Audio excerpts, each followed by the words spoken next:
Hello everyone, कैसे हैं आप सभी का स्वागत है आपके अपने यूट्यूब चैनल एकेडमी उत्थान में। और मैं हूं श्रेया राज। तो आज से हम पढ़ने वाले हैं पॉलिटी, यानी कि पॉलिटी के जितने भी टॉपिक्स हैं सारे हम कंटिन्यू करने वाले हैं। क्योंकि पिछले कुछ वीडियोस में मैं आपको एक दो पॉलिटी के चैप्टर दी थी, आपने देखा भी होगा, और नहीं तो आज से सारा कंटिन्यू होने वाला है। मैं हिस्ट्री कंटिन्यू कर दी हूँ, जिसमें कि मैं अभी एंशिएंट हिस्ट्री के फर्स्ट चैप्टर पढ़ा रही हूँ। उसके बाद फिर सारा कंटिन्यू होगा मिडिवल मॉडर्न। तो आप लोग जुड़े रहिए, बने रहिए, और चलिए देखते हैं आज क्या लाई हूँ मैं। तो पॉलिटी का फर्स्ट पार्ट यानी कि संविधान सभा, पॉलिटी का स्टार्ट ही संविधान सभा जो होता है। सबसे पहले राजनीति विज्ञान होती क्या है ये जानने के बाद हम यही जानते हैं कि संविधान क्या था, हमारा संविधान सभा। तो अगर बात करें एक शब्दों में कि अगर राजनीति विज्ञान क्या होता है यानी कि पॉलिटिकल साइंस क्या होता है, तो आप बस एक शब्दों में कह सकते हैं कि राजनीति विज्ञान की वह शाखा है जिसके माध्यम से किसी भी राज्य अथवा देश के नियम कानून व्यवस्था का हम अध्ययन करते हैं, शासन व्यवस्था का अध्ययन करते हैं, उसे ही हम राजनीति विज्ञान कहते हैं। तो ये आपको नॉर्मली ध्यान में रखना। अब देखिए आते हैं संविधान सभा। तो आज हम संविधान सभा के गठन के बारे में पढ़ेंगे और पूरी तरह संविधान को कंप्लीट करेंगे। तो बताइएगा, देखिएगा कि संविधान आखिर होता क्या है। अगर संविधान की परिभाषा के बारे में बात करें, हमने बहुत सुना संविधान, ये देखिए मैं बुक भी बना ली हूँ। तो संविधान क्या है, हमारे देश का एक पुस्तक में लिखित वर्णन है, एक पुस्तक में लिखित वर्णन है संपूर्ण नियम कानून का, और यही एक संविधान है। और बात करें अगर इसकी परिभाषा किस तरह से ली जा सकती है, तो संविधान के बारे में हम कह सकते हैं कि संविधान लिखित व अलिखित नियम कानून का संग्रह है। संविधान क्या है, तो संविधान के बारे में हम कह सकते हैं कि संविधान जो है वो है लिखित व अलिखित नियम कानून का संग्रह, लिखित व अलिखित। क्योंकि आपको पता है कि कहीं का संविधान लिखित है तो कहीं का संविधान अलिखित, यानी कि जो लिखा हुआ नहीं है वैसा संविधान। हमारे देश का संविधान लिखा हुआ है एक पुस्तक के तौर पे। तो लिखित व अलिखित नियम कानून का संग्रह, नियम कानून का संग्रह क्या है, तो ये है संविधान। संग्रह संविधान है, संविधान है। जैसा कि आप देखते होंगे कि कुछ हॉस्टल्स या कुछ कॉलेजेस ऐसे होते हैं जहाँ की आप रहते हैं, तो वहाँ पे नोटिस बोर्ड पे कुछ नियम चिपकाए हुए होते हैं जिसमें लिखा हुआ होता है कि आप 7 बजे के बाद हॉस्टल से बाहर नहीं जा सकते, 10 बजे के बाद आपको अंदर आने की अनुमति नहीं मिलेगी। खासकर DU सब में, ये लेडी श्री राम कॉलेज सब में तो ये सब होता है। तो देखिए गर्ल्स कॉलेज है तो ऐसा तो होना ही है। तो देखिए इसमें क्या होता है कि वहाँ पर नोटिस बोर्ड पे चिपकाया हुआ होता है कि किस तरह से आपको इस नियम कानून का पालन करना है। लेकिन अगर आप अपने घर में देखें तो घर में मम्मी पापा कह देते हैं कि 10 बजे के बाद घर से अंदर आने नहीं मिलेगा अगर तुम लेट किए तो, और 7 बजे के बाद बाहर जाने नहीं मिलेगा। अगर ऐसा कहें तो नोटिस बोर्ड पे जो चिपकाया हुआ लिखा हुआ कॉलेज में मिल रहा तो वो आपका लिखित संविधान एक तरह से हो गया, लिखित नियम कानून। लेकिन घर में जो आपका बताया जा रहा है ये नियम कानून, तो ये अलिखित हो गया। तो वही जो कह सकते हैं कि लिखित व अलिखित नियम कानून के संग्रह को क्या कहते हैं, तो इसे कहा जाता है संविधान, इसे संविधान कहा जाता है। अब हमारे देश में संविधान निर्माण की पूरी प्रक्रिया किस तरह से प्रारंभ हुई और किस तरह से इसका गठन हुआ, क्या क्या इसमें समितियां थी, क्या क्या इसके नियम थे, अनुच्छेद थे, ये सब हम आज से कंटिन्यू करने वाले हैं। तो हम बात करते हैं अब संविधान सभा पे। किस पे बात करते हैं, तो संविधान सभा क्या है, हमारा संविधान सभा किस प्रकार से संविधान का निर्माण हुआ, हम इसके बारे में सबसे पहले पढ़ते हैं। तो इसके बारे में पढ़ते हैं, आप लोग भी अगर चाहिएगा तो नोटबुक पे नोट कर सकते हैं। वैसे एक कहानी के रूप में हम इसे सुनते हैं, कहानी के रूप में सुनिए, 1 से 2 बार सुनिए, आपको ऑरल सारी चीज़ें एकदम कहानी के जैसे याद हो जाएगी। तो इसे रटना नहीं है, एकदम अच्छे से समझना है। तो देखिए अगर बात करें संविधान सभा की, तो सबसे पहले जो संविधान सभा के गठन की बात कही गई, यानी कि कह सकते हैं कि सबसे पहले राय जो दी गई थी, ये दी गई थी स्वराज पार्टी के द्वारा। चूंकि आपको पता है कि 1923 ईस्वी में स्वराज पार्टी का गठन किया गया मोतीलाल नेहरू और चित्तरंजन दास के द्वारा। और इसी स्वराज पार्टी ने 1924 ईस्वी में कहा कि एक संविधान का निर्माण होना चाहिए, एक संविधान का हमारे देश में निर्माण होना चाहिए। लेकिन इस समय तो जो हुआ सो हुआ, वो तो हम जानेंगे। और लेकिन उसके बाद क्या हुआ कि जब रियली में जब हमारा देश ब्रिटिश की गुलामियों से, जब हमें ऐसा लगा कि हम आज़ाद होने वाले हैं, जब ऐसा लगा कि भारत आज़ाद होने वाला, क्योंकि 1942 का जो भारत छोड़ो आंदोलन हुआ, तो इसमें लगभग अंग्रेज़ों को भी ऐसा महसूस हो गया कि अब भारत में उन्हें रहा नहीं दिया जाएगा। तो इसलिए वो लोग भी भारत को आज़ाद करने के बारे में सोचने लगे और भारत भी आज़ाद होने लगा। तो इस तरह से फिर बात आई कि हमारा देश जब आज़ाद हो जाएगा, हमारे देश के जो क्रांतिकारी वर्ग थे, जिन्होंने कि हमारे देश की आज़ादी के लिए बहुत चीज़ें लड़ी हैं, की हैं, तो उन्होंने सोचा कि देश तो आज़ाद हो जाएगा, लेकिन इस देश का संचालन कैसे किया जाएगा।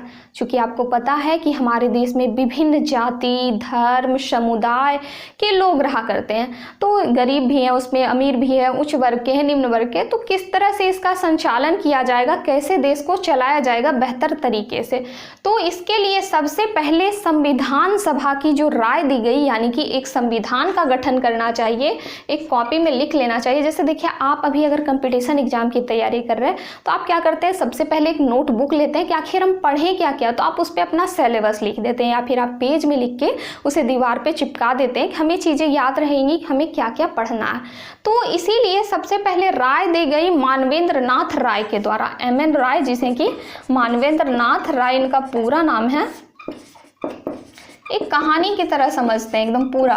मानवेंद्र नाथ राय यानी कि MN राय जो थे, इनके द्वारा दिया गया सुझाव, इनके द्वारा सुझाव दिया गया किस चीज़ के लिए, तो संविधान निर्माण के लिए। इनके द्वारा सुझाव दिया गया संविधान सभा के निर्माण के लिए, कि हमारे देश के संचालन के लिए एक संविधान सभा का निर्माण होना चाहिए। और फिर क्या था, फिर देश के अन्य सदस्यों ने भी सोचा, अन्य क्रांतिकारियों ने, यानी कि कह सकते हैं तो देश को आज़ाद कराने वालों ने, कि हाँ हमें ऐसा करना चाहिए। और इसके लिए फिर जो ब्रिटिश थे उनके द्वारा भी ऐसा प्रस्ताव लाया गया। तो 24 मार्च 1946 ईस्वी को, 24 मार्च 1946 ईस्वी को कैबिनेट मिशन का गठन हुआ। कैबिनेट मिशन जो थे वो भारत आए, कैबिनेट मिशन भारत आए। इसमें से ये ऑब्जेक्टिव के रूप में पूछा जाता है कि कैबिनेट मिशन का गठन कब हुआ, ये भारत कब आए, तो 24 मार्च 1946 ईस्वी को। कहाँ आए, तो दिल्ली में ये आए थे। तो इन्होंने क्या किया कि भारत के लिए संविधान निर्माण की बातें कही। इनमें से 3 सदस्य थे, जिसमें कि अध्यक्ष के बारे में अगर बात की जाए कि इसमें अध्यक्ष जो थे वो कौन थे, तो अध्यक्ष थे पैथिक लॉरेंस, इनका पूरा नाम सर पैथिक लॉरेंस है। और इसमें 2 अन्य सदस्य थे, 2 अन्य सदस्य थे, जिसमें कि AB अलेक्जेंडर, AB अलेक्जेंडर, और एक थे स्टेफोर्ड क्रिप्स, एक थे स्टेफोर्ड क्रिप्स।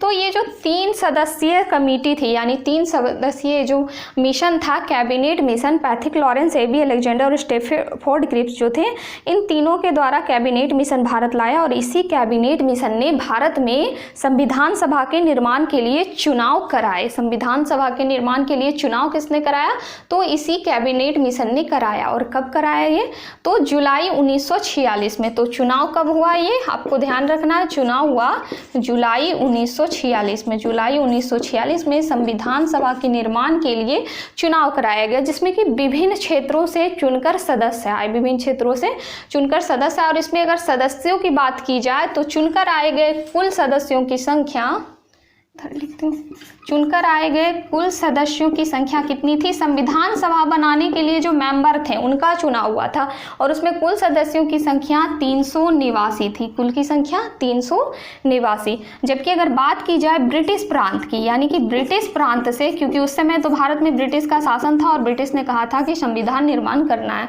तो ब्रिटिश प्रांत से कितने सदस्य चुन के आए थे, तो ये थे 292, ब्रिटिश प्रांत से 292 थे। जबकि देसी रियासत की बात की जाए, देसी रियासत में राजा महाराजा हो गए, तो देसी रियासत जो कुछ थे हमारे देश में, तो उनसे कितने सदस्य आए थे, तो उनसे 93 सदस्य। और एक कमिश्नर की अगर बात की जाए तो ये कितने थे, तो ये थे टोटल 4, यानी कि इतने सदस्य चुनकर आए थे। और अब ये सदस्य चुनकर किस प्रक्रिया के द्वारा आए थे, तो इनमें प्रत्येक जो सदस्य थे 10 लाख प्रति जनसंख्या पर एक सदस्यों का चयन किया गया, यानी 10 लाख प्रति जनसंख्या पर एक सदस्य का चयन किया गया था। अब आप ये मत सोचिएगा कि जैसे अभी चुनाव कराए जाते हैं, प्रत्येक व्यक्ति जा के चुनाव करते हैं, वोट डालते हैं, उस तरह से इनका चुनाव हुआ था, नहीं, ये मनोनीत थे। ये कैसे थे, तो ये सदस्य, ये भी एक डीपली क्वेश्चन है, आपको ध्यान में रखना है। तो ये मनोनीत थे, यानी कि वहाँ के जो विधानमंडल थे, इन प्रांतों के जो विधानमंडल थे, इन्हीं विधानमंडल के द्वारा इनका चुनाव करवाया गया था और वहाँ से सदस्य भेजे गए थे। तो ये टोटल 389 सदस्य चुनकर आए थे, जिसमें ब्रिटिश प्रांत के 292, देसी रियासत के 93 और कमिश्नर 4 थे। तो अब इसमें संप्रदाय की बात की जाए कि किस किस संप्रदाय के लोग थे, यानी कि कौन कौन से संप्रदाय, चूँकि भारत तो कह लीजिए तो बहुल जाति बहुल धर्म वाला देश है, तो इसमें जो मुख्य रूप से 3 संप्रदाय की बात की गई है। एक तो मुस्लिम संप्रदाय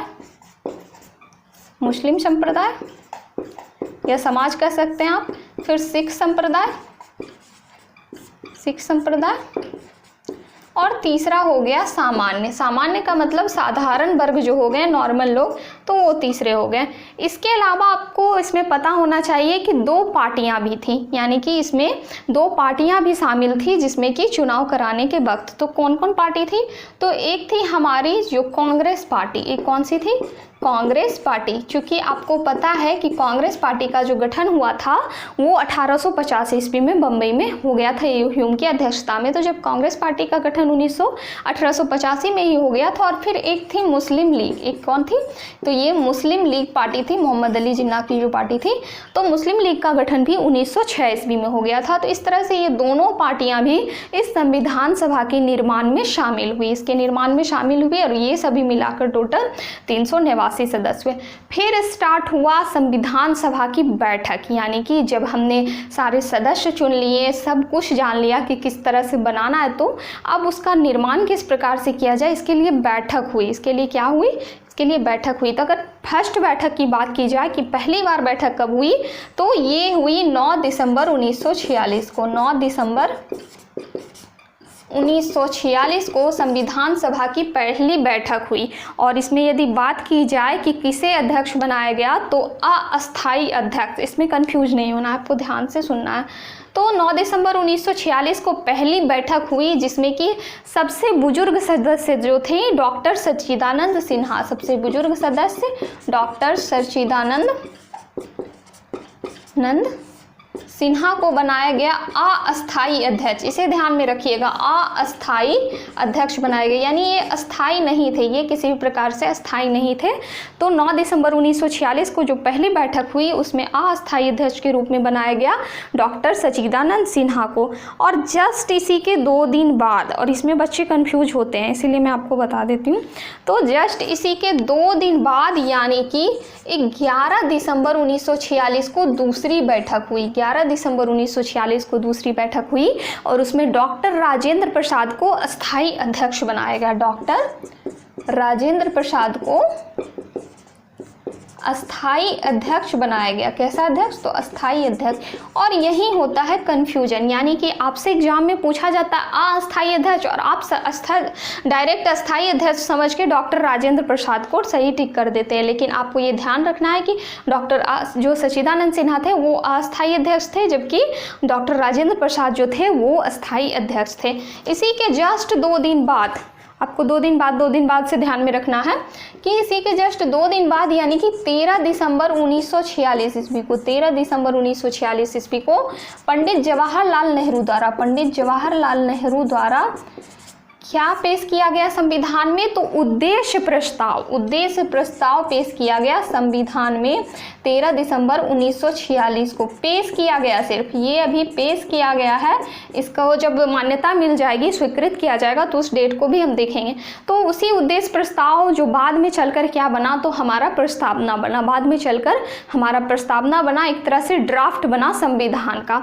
तो ये जो पंडित जवाहरलाल नेहरू द्वारा 13 दिसंबर 1946 को उद्देश्य प्रस्ताव पारित किया गया, पेश किया गया, तो इसे पारित कब किया गया, तो इसे जो पारित किया गया ये किया गया 22 जनवरी 1947 को। 22 जनवरी 1947 को पारित कर लिया गया ये पूरा संविधान के लिए जो ये उद्देश्य प्रस्ताव लाए थे। तो इस तरह से एक तरह से संविधान का निर्माण होना प्रारंभ हो गया। संविधान का निर्माण प्रारंभ हो गया जिसमें कि कई सदस्य थे। महिलाओं की बात करें तो इसमें 15 महिलाएं भी थी, मुस्लिम भी थे, सिख भी थे, हिंदू भी थे, वो सब थे। तो इस तरह से ये बैठक प्रारंभ हुई। अब बात करते हैं, बैठक तो हुई लेकिन इसी बीच क्या हो गया, तो भारत की आज़ादी यानी भारत स्वतंत्र हो गया।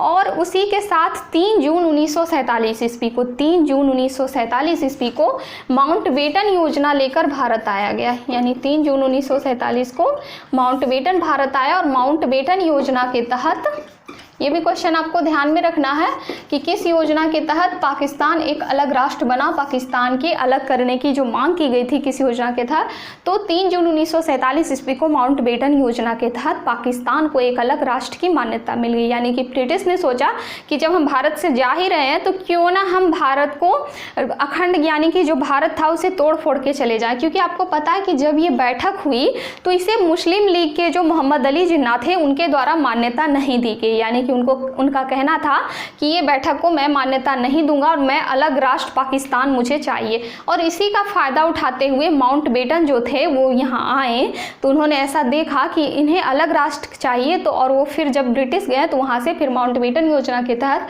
3 जून 1947 को जो हुआ, पाकिस्तान को एक अलग राष्ट्र दे दिया गया। और इस तरह से 15 अगस्त 1947 को हमारा भारत आज़ाद हुआ और पाकिस्तान एक अलग राष्ट्र के रूप में गठित हो गया। तो उसके बाद जो मुस्लिम के लीग के जो कुछ अध्यक्ष थे वो तो पाकिस्तान में चले गए।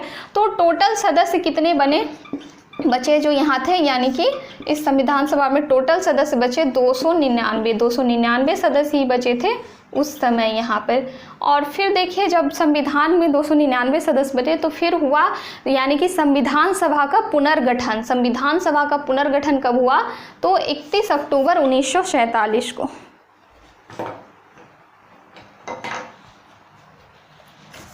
मिटता भी नहीं। आपने सारी चीज़ें नोट कर लिया होगा, नहीं तो अगर नहीं किया तो मैं तो बोली हूँ कि कहानी के रूप में सुनिए, आपको सारी चीज़ें याद हो जाएंगी।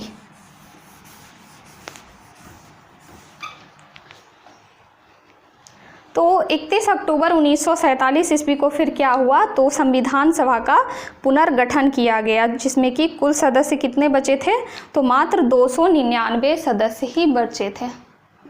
31 अक्टूबर 1947 पुनर्गठन, 299 सदस्य। और फिर एक लंबी प्रक्रिया के द्वारा विभिन्न समितियों के द्वारा, चूंकि अब संविधान को जब निर्माण करना था तो कुछ समितियां बनाई गई कि आपको ये काम करना है, आपको ये काम करना है, आपको ये काम करना है। तो इन्हीं के द्वारा कुछ समितियां बनाई गई जिसमें संचालन समिति की अगर बात की जाए कि संविधान का संचालन किनके द्वारा करना है, तो ये संचालन समिति का अध्यक्ष बनाया गया डॉक्टर राजेंद्र प्रसाद को। डॉक्टर राजेंद्र प्रसाद को संचालन समिति का अध्यक्ष बनाया गया। और बात करें अगर प्रांतीय समिति की, कि प्रांतीय समिति का अध्यक्ष इसे बताया गया, तो ये बनाया गया सरदार वल्लभ भाई पटेल को। सरदार वल्लभ भाई पटेल को इसीलिए चूंकि आपको पता है कि ये इन्होंने क्या किया कि देसी रियासतों का भारत में विलय कराया। आपको जब पता है कि जब कहा गया कि जो जो राज्य अलग रहना चाहते हैं वो रह सकते हैं, ऐसा कहा गया था। लेकिन जो ये भारत था, तो ये भारत देश में जो हैदराबाद स्थित था, तो हैदराबाद में कहा गया था, वहाँ के राजा चाहते थे कि वो अलग राष्ट्र बना के रहें, यानी कि वो भारत में मिलना नहीं चाहते थे। तब सरदार वल्लभ भाई पटेल ने कहा था कि अगर वो भारत में नहीं मिले तो वो पेट में कैंसर के समान होंगे। ये कथन भी पूछा जाता है कभी कभी। तो वो क्या होंगे कि पेट में कैंसर के समान होंगे, यानी बीचों बीच एक अलग राष्ट्र होगा। बांग्लादेश तो इधर अलग होना था, ये पाकिस्तान अलग इस साइड में था, लेकिन ये बीच में होगा। तभी इन्होंने उस देसी रियासत को यानी कितने प्रांतों को भारत में मिलाया। कहीं कहीं पे विलय की नीति की, कहीं कहीं पे जबरदस्ती भी भारत में मिलाया गया। तो इसीलिए इन्हें प्रांतीय का कहा जाता है। सरदार वल्लभ भाई पटेल को इसे प्रांतीय समिति का सदस्य बनाया। इसीलिए आपने सुना होगा कि गुजरात में स्टैच्यू ऑफ यूनिटी का निर्माण किया गया। इनकी सबसे ऊंची प्रतिमा है स्टैच्यू ऑफ यूनिटी। यूनिटी का मतलब ही होता है एकता। तो इसीलिए प्रांतीय समिति के जो सदस्य थे, अध्यक्ष थे सरदार वल्लभ भाई पटेल। फिर अगर बात करें कि प्रांतीय समिति के तो हो गए, प्रारूप समिति के अध्यक्ष के बारे में, प्रारूप समिति के अध्यक्ष के बारे में, तो ये किन्हें बनाया गया, तो ये बनाया गया भीमराव अंबेडकर। भीमराव अंबेडकर, इसे संविधान सभा का पिता भी कहा जाता है। तो भीमराव अंबेडकर, क्योंकि इन्हें प्रारूप समिति का अध्यक्ष बनाया गया। तो ये कब बनाया गया, ये बनाया गया 29 अगस्त 1947 ईस्वी को। 29 अगस्त, ये डेट भी आप याद रखिएगा, 29 अगस्त 1947 ईस्वी को भीमराव अंबेडकर को प्रारूप समिति का अध्यक्ष बनाया गया और इस तरह से ये समितियां मिलकर काम करने लगी।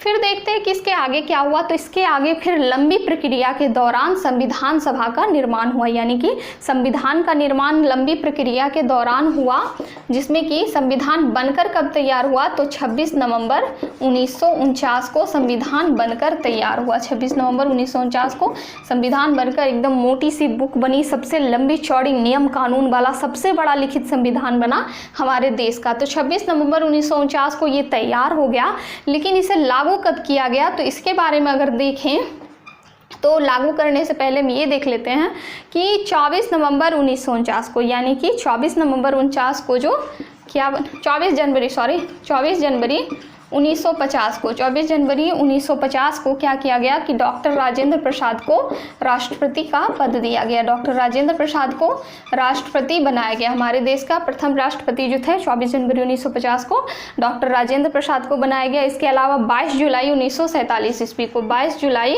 1947 ईस्वी को राष्ट्रीय ध्वज को अपनाया गया। कब अपनाया गया, तो 22 जुलाई 1947 ईस्वी को राष्ट्रीय ध्वज को अपनाया गया। इसके अलावा राष्ट्रगान, इसी दिन राष्ट्रगान और राष्ट्रगीत को भी अपनाया गया। तो ये चीज़ें आपको ध्यान रखनी है। इसमें राष्ट्रीय ध्वज की अगर बात करें तो झंडा समिति का अध्यक्ष किसे बनाया गया, ये भी क्वेश्चन आते हैं।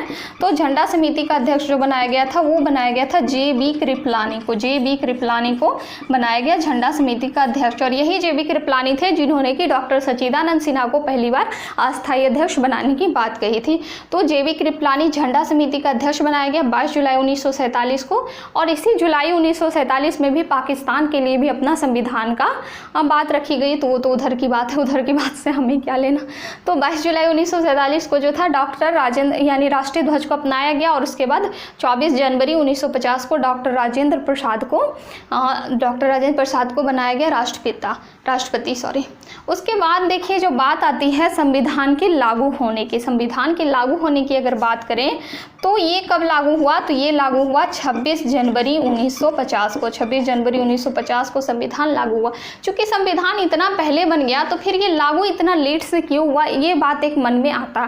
तो आपको ध्यान रखना है कि सबसे पहले जो हमारे देश का स्वतंत्रता दिवस बनाया गया था, यानी कि प्रथम स्वतंत्रता दिवस जो मनाया गया था, ये कब मनाया गया था, तो ये जो मनाया गया था ये मनाया गया था 26 जनवरी 1930 ईस्वी को। 26 जनवरी 1930 ईस्वी को प्रथम बार स्वतंत्रता दिवस मनाया गया। यही वजह थी कि 26 जनवरी 1950 को ही हमारे जो संविधान निर्माताओं ने थे वो इन्हीं के सम्मान में, यानी कि इस दिन पहली बार स्वतंत्रता दिवस मनाया गया था, तो इसी दिन के सम्मान में 26 जनवरी 1950 को ही सही डेट बैठाए थे संविधान सभा के, यानी संविधान के लागू होने का। और ये संविधान लागू हुआ 26 जनवरी 1950 को। हमारा देश एक गणतंत्र राष्ट्र बना, यानी स्वतंत्रता की प्राप्ति तो हो चुकी थी पर एक गणतंत्र राष्ट्र बना। तो गणतंत्र का मतलब ये होता है कि जहाँ की प्रधानमंत्री भी हो और राष्ट्रपति भी हो, तो सेम गणतंत्र कहते हैं। तो गणतंत्र राष्ट्र बना 26 जनवरी 1950 को। और इसमें ये कब कितने दिन लगे इसे बनने में, तो इसे बनने की लंबी चौड़ी प्रक्रिया थी जिसमें कि 2 वर्ष 11 महीने और 18 दिन लगे। 2 वर्ष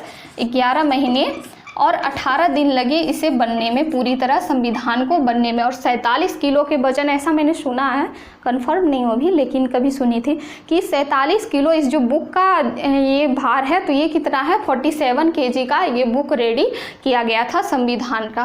तो देख लीजिए 2 वर्ष 11 महीने 18 दिन लगे और इसमें लगभग 63 लाख रुपये खर्च हुए। 63 लाख से ज़्यादा प्लस रुपये इसमें खर्च हो गए बनाने में। और यदि बात की जाए कि इसमें बहस कितनी दिन हुई, तो 114 दिन बहस हुई। 114 दिन बहस हुई, बैठक हुई, यानी कि कह लीजिए आप तो 114 दिन बैठक हुई। इस पर एक मूवी भी बनाई हुई है जो एपिसोड बाय एपिसोड है संविधान के नाम से, आप चाहें तो देख सकते हैं उसे। तो 114 दिन की बहस की बैठक की प्रक्रिया के दौरान 2 वर्ष 11 महीने 18 दिन में ये संविधान बनकर रेडी हो गया। और इसमें अगर बात की जाए कि कितने अनुच्छेद, कितनी अनुसूचियाँ, कितने भाग थे, तो टोटल 395 अनुच्छेद, टोटल 395 अनुच्छेद दिए गए इसमें। इसके अलावा 22 भाग दिए गए और जो अनुसूचियाँ थी 8 अनुसूचियाँ दी गई। तो अभी तो 95 अनुच्छेद हैं ही, क्योंकि इसी में जो संशोधन करके थोड़ा कुछ बढ़ाया घटाया गया तो बढ़ाया गया, तो ये 95 अनुच्छेद है, 22 भाग भी। लेकिन ये जो 8 अनुसूची है ये अभी चल के 12 अनुसूची हो गई है। कितनी अनुसूची हो गई है? 12 अनुसूची। और ये 12 अनुसूची मैं आपको ट्रिक से पढ़ा चुकी हूँ, तो अगर आपने नहीं देखा होगा वो वीडियो तो मैं डिस्क्रिप्शन में लिंक डाल दूँगी, आप जाके देखिएगा, आपको वो भी अच्छी तरीके से क्लियर हो जाएंगी। तो ये 12 अनुसूचियाँ जो थी अभी वर्तमान में है 395 अनुच्छेद, 22 भाग और 12 अनुसूचियाँ। और ये हमारे संविधान का नियम कानून है, ये हमारे संविधान का नियम कानून। अब इसका हम एक एक करके पढ़ेंगे, एक एक करके अनुच्छेद, भाग, और बिल्कुल कहानी की तरह, जैसे आप आज इन्हें सुने तो उसी तरह से आगे भी इसी तरह से कहानी की तरह हमें सुनना है। अब देखिए यहाँ पर स्वतंत्र भारत होने के बाद सबसे पहले जो मंत्रिमंडल बनाया गया उसमें कुछ मंत्रिमंडल बनाए गए, कुछ को मंत्री का पद दिया गया, जिससे कि एग्जाम में क्वेश्चन आता है कि स्वतंत्र भारत के पहले वित्त मंत्री कौन थे, पहले रक्षा मंत्री कौन थे, पहले ये कौन थे, तो उनके बारे में आज मैं आपको बता देती हूँ, आप नोट कर लीजिए। वैसे तो मंत्रियाँ बहुत सारी थी लेकिन ये कुछ इंपॉर्टेंट है, तो चलिए देखते हैं। तो प्रधानमंत्री, राष्ट्रमंडल, विदेशी मामले और वैज्ञानिक शोध का जो विभाग था ये किन्हें सौंपा गया? तो ये सौंपा गया पंडित जवाहरलाल नेहरू को। ये किन्हें सौंपा गया? तो ये पंडित जवाहरलाल नेहरू को सौंपा गया, पंडित जवाहरलाल नेहरू को। फिर अगर बात करें कि गृह मंत्री, सूचना व प्रसारण मंत्री, राज्यों के मामले जो थे, राज्यों के विलय के मामले, ये सब किन्हें सौंपा गया? तो ये सौंपा गया सरदार वल्लभ भाई पटेल को। हमारे देश के जो शेर थे सरदार वल्लभ भाई पटेल, तो उन्हें ही सौंपा गया, इन्हें ही सौंपा गया। उसके बाद देखिए खाद्य एवं कृषि मंत्री की बात करें, कृषि विभाग की, तो ये किसे सौंपा गया? तो डॉक्टर राजेंद्र प्रसाद को, डॉक्टर राजेंद्र प्रसाद को ये सौंपा गया। उसके बाद यदि बात करें तो रेलवे और परिवहन विभाग किसे सौंपा गया? तो एक क्वेश्चन ये भी आता है कि स्वतंत्र भारत के पहले रेल मंत्री कौन बनाया गया? तो doctor John Mathai, doctor John Mathai जो थे इन्हें रेलवे का अध्यक्ष बनाया गया, यानी विभाग सौंपा गया। उसके बाद यदि विधि की बात करें तो विधि का मतलब होता है कानून, तो विधि का मंत्री किसे बनाया गया? कानून का मंत्री, तो ये तो एक ही थे, भीमराव अम्बेडकर, तो डॉक्टर भीमराव अम्बेडकर को विधि एवं कानून विभाग सौंपा गया। फिर अगर बात करें रक्षा मंत्री की, तो ये सरदार बलदेव सिंह थे, आपको कंफ्यूज नहीं करना है, सरदार वल्लभ भाई पटेल अलग थे और सरदार बलदेव सिंह अलग थे। उसके बाद यदि बात करें स्वास्थ्य मंत्री की, तो ये थी अमृता कौर,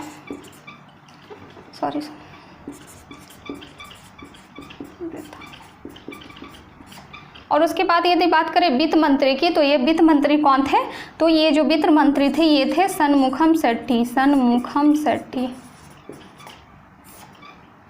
इसका पूरा नाम था राजकुमारी अमृता कौर, तो आप ये भी ध्यान में रखें। और सनमुखम सेट्टी जो थे वित्त मंत्री थे। अगर पूछा भी जाता है क्वेश्चन कि पहली बार भारतीय जिन्होंने वित्त पेश किया, बजट पेश किया, तो ये सनमुखम सेट्टी और सर्वाधिक बार दादा भाई नौरोजी। अब देखिए शिक्षा मंत्री की बात करें तो डॉक्टर अबुल कलाम, शिक्षा मंत्री कौन थे? डॉक्टर अबुल कलाम आज़ाद, अबुल कलाम को बनाया गया शिक्षा मंत्री। अब्दुल कलाम एक अलग थे और ये अबुल कलाम आज़ाद अलग थे। तो पहले जो शिक्षा मंत्री बने हैं ये बने हैं डॉक्टर अबुल कलाम आज़ाद। तो ये सारी मंत्रिमंडल आपको ध्यान में रखना है कि इन्हें पहली बार बनाया गया। तो आज आपने संविधान के गठन की पूरी प्रक्रिया देखी और इस तरह से संविधान का गठन हो गया। तो आज हमने और आपने सबने मिलकर संविधान का पूरा गठन कर दिया। अब इसके एक एक पार्ट को पढ़ेंगे, एक एक चीज़ को बारीकी से पढ़ेंगे, समझेंगे और ऐसे पढ़ेंगे कि आगे भी हमें काम दे, यानी कि हम जो भी कंपटीशन का एग्जाम दें उसमें एक भी क्वेश्चन नहीं छूटे, क्योंकि कुछ डीपली क्वेश्चन होते हैं जो कि छूट जाते हैं। तो मैं इसमें पूरी कोशिश करूँगी कि आपको डीपली से डीपली क्वेश्चन तक पहुँचाऊँ। तो आई होप कि आपको अच्छा लगा होगा, और अच्छा लगा होगा तो कमेंट करके ज़रूर बताइएगा और मेरे चैनल को सब्सक्राइब कीजिए ताकि आने वाली हर एक वीडियो की नोटिफिकेशन आप तक चली जाए। बेल आइकन को प्रेस कर दीजिएगा और लाइक ज़रूर कीजिएगा। मेरी मेहनत के लिए इसे शेयर भी ज़रूर कीजिएगा अपने दोस्तों को। तो आज से कंटिन्यू रहिएगा, हिस्ट्री, पॉलिटी, ज्योग्राफी ये सब आपकी कंटिन्यू चलेगी, क्योंकि एग्ज़ाम्स भी होने ही वाले हैं। लॉकडाउन भी खुल ही रहा है, तो एग्ज़ाम्स भी होने वाले हैं। तो आपको इस बार अच्छा परफॉर्मेंस करना है, आपको सिलेक्शन लेना है। तो जुड़े रहिए एकेडमी उत्थान के साथ। जय हिंद, धन्यवाद।